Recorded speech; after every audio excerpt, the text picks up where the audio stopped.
সন্ত্রাসী হামলা করে আমাদের ভাইরা আমাদের সামনে রক্ত দিয়েছে, আর আমরা শপথ নিয়েছি এই বাংলাদেশে ওই আওয়ামী সন্ত্রাসীদেরকে আর আমরা কখনো ফিরে আসতে দেব না। বাংলাদেশ আওয়ামী লীগকে ফেরানোর জন্য ভারতীয় শক্তিগুলো একযোগে মাঠে নেমেছে। বাংলাদেশের স্বাধীনতা সার্বভৌমত্ব নিয়ে তারা আমাদেরকে হুমকি দেখাতে চায়। প্রতিবেশী পরিবর্তন করা যায় না, মনে রাখতে হবে। নতুন নতুন প্রতিবেশী হলে আপনাদের দাপট আকাশ থেকে মাটির নিচে নেমে যাবে। ভাইরা আমার, বাংলাদেশের মানুষ শান্তিপ্রিয় মানুষ, এদেশের মানুষ আওয়ামী লীগের ফাউল খেলায় যোগ দিতে চায় না।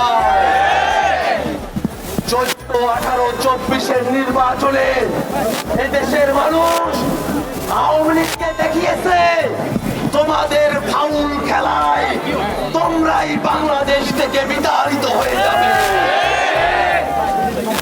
ওরা ভেবেছিল, কুখ্যাত শামীম ওসমান ভেবেছিল ওরা আমাদের সঙ্গে বন্দুকের খেলা খেলবে, বোমাবাজির খেলা খেলবে, সন্ত্রাসীর খেলা খেলবে, আর আমাদের শহীদেরা বুকের তাজা রক্ত রাজপথে ঢেলে দিয়ে নিজেদের খেলা নিজেরা খেলে আওয়ামী লীগকে বাংলাদেশ থেকে উৎখাত করেছে। ভাইরা আমার, আওয়ামী লীগ এটা বাংলাদেশি কোন রাজনৈতিক দল না, এটা ভারতীয় দল। এই কারণেই তারা বলে ভারতকে যা দিয়েছি ভারত সেটা আজীবন মনে রাখবে।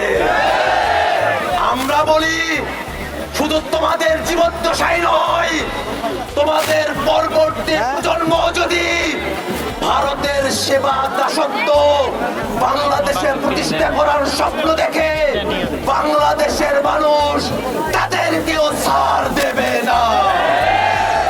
কিয়ামত পর্যন্ত বাংলাদেশে আওয়ামী লীগের রাজনীতির আর কোনো সুযোগ নাই। ভাইরা আমার, আওয়ামী লীগের প্রতিবারের নির্বাচনে আওয়ামী লীগের সেবা দাস জাতীয় পার্টি 14 দল তারা বাংলাদেশের মানুষের সঙ্গে গাদ্দারি করে এদেশের গণতন্ত্রকে হত্যা করে আওয়ামী লীগের দামি নির্বাচনগুলোকে তারা বৈধতা দিয়েছে। অতএব জাতীয় পার্টি সহ আওয়ামী লীগের সকল দোসরকে অবিলম্বে বিচারের আওতায় দাঁড় করাতে হবে। আওয়ামী লীগের কথা বলে তাদেরকে আমরা স্পষ্ট করে বলি, আওয়ামী লীগ গোষ্ঠী পর্যায়ে সন্ত্রাসী সংগঠন।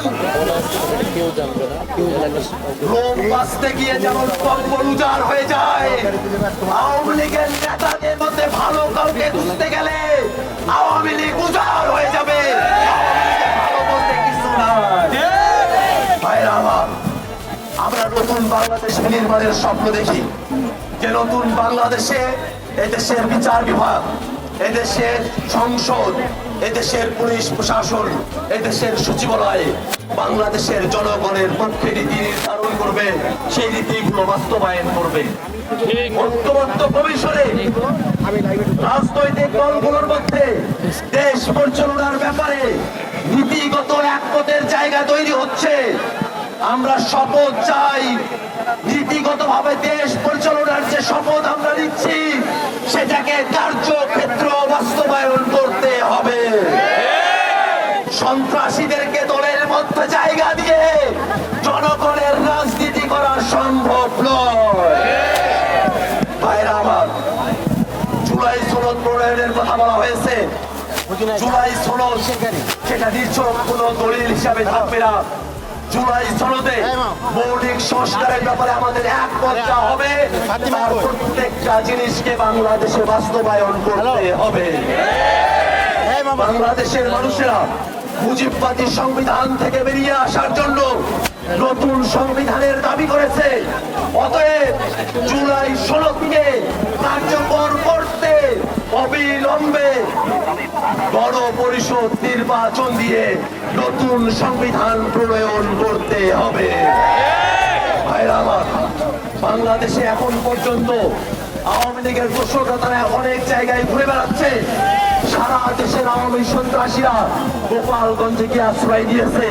এই বাংলাদেশে 1 ইঞ্চি জায়গাতেও আওয়ামী সন্ত্রাসীদেরকে আমরা স্থান দেব না। ভাইরা আমার, আপনারা সকলে এখানে উপস্থিত হয়েছেন। নারায়ণগঞ্জের আপামর জনতা, নারায়ণগঞ্জের আলেম ওলামা, এই নারায়ণগঞ্জেই আজকে বেশিরভাগ বিরোধী আরো কয়েকটি রাজনৈতিক দলের সমাবেশ হয়েছে। সেই রাজনৈতিক দলগুলোর পক্ষ থেকেও জাতীয় নাগরিক পার্টি এনসিপির প্রতি যে আক্রমণ করা হয়েছে তাতে নিন্দা জানানো হয়েছে। আমরা আজকে নারায়ণগঞ্জে অন্যান্য রাজনৈতিক দলের নেতৃবৃন্দ, আপনারা যারা জাতীয় নাগরিক পার্টি এনসিপির প্রতি সহানুভূতি প্রকাশ করেছেন, প্রতিবাদী হয়েছেন, তাদের সকলকে আমাদের পক্ষ থেকে আন্তরিক কৃতজ্ঞতা জানাচ্ছি। ইনকিলাব জিন্দাবাদ।